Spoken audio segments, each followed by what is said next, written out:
हाय, मी रेणुका आणि हा life with रेणुकाचा दुसरा दिवस. आज पण मी सकाळी लवकर उठले आणि दिवसाची सुरुवात मॉर्निंग वॉकने केली. खरंच, सकाळची फ्रेश हवा आणि शांत वातावरण दिवसाची सुरुवात करण्यासाठी एकदम परफेक्ट आहे.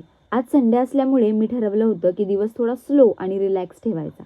त्यामुळे मी मस्त शीट मास्क लावला आणि जवळपास अर्धा तास बुक रीड केली. हल्ली रीडिंगची सवय लावण्याचा प्रयत्न करते आणि खरंच खूप छान वाटतंय. त्यानंतर मी इतक्या घाईत रेडी झाले की रेडी होतानाचं शूटिंग करायचं पण विसरून गेले.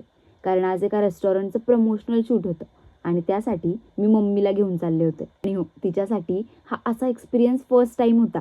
तिच्या चेहऱ्यावरचा आनंद बघून मला खूप छान वाटलं. लाईव्ह म्युझिक, टेस्टी फूड सगळंच खूप जास्त एन्जॉय केलं. मम्मीने तर काही डिशेस आज पहिल्यांदाच ट्राय केल्या होत्या, पण तरीही तिला त्या खूप आवडल्या.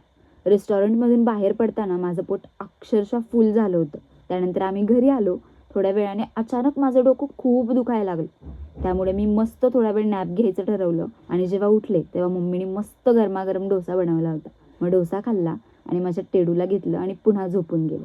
तर चला, भेटूया डे 3 मध्ये. बाय.